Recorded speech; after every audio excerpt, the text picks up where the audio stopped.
The Colorado Sun reported that a land donation has been made to the city of Ouray to help preserve access to the Ouray Ice Park, which is a very popular ice climbing destination.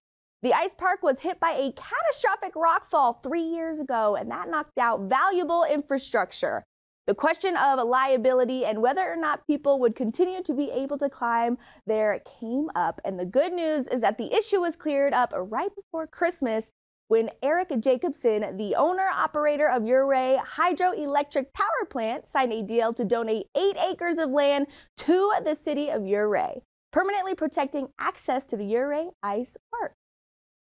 This is just sort of a wake-up call. What happens down the road when maybe Eric's not the owner of the property, or something happens to Eric?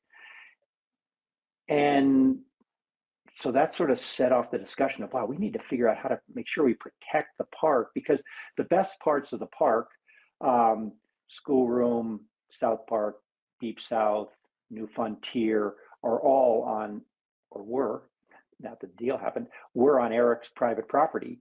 And he had been allowing us to use his private property for 29 years for nothing.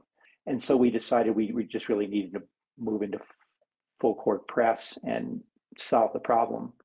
But it was nice to be able to talk one-on-one or between the three of us and just say, hey, these are the issues, this is what needs to be solved, can we come to an agreement, and do it sort of, if you will, the old-fashioned way, and then come to an agreement and then have the lawyers put it all to paper.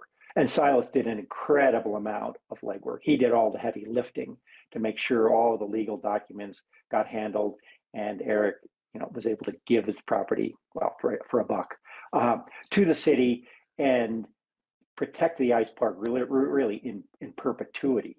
But going back 30 years ago, when Eric first worked with Bill Witt, who's a local in Ouray and who helped found, one of the many people who helped found the ice park, Bill Witt and Eric had a handshake deal over a 6-pack of beer, saying, "Yeah, Bill, you can use the ice, you can use my private land for your ice park."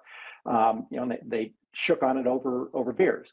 Fast forward, basically 30 years, and say, "Okay, let's sign the documents, over margaritas at a Mexican restaurant." Not the way most towns would do it. I don't think you'd see the city of Denver deciding to sign legal documents at a restaurant. Part of the motivation to pursue the deal came from the uncertainty of public access to the land in the future. Jacobson's heirs, in theory, could decide to stop allowing public access or sell the land someday.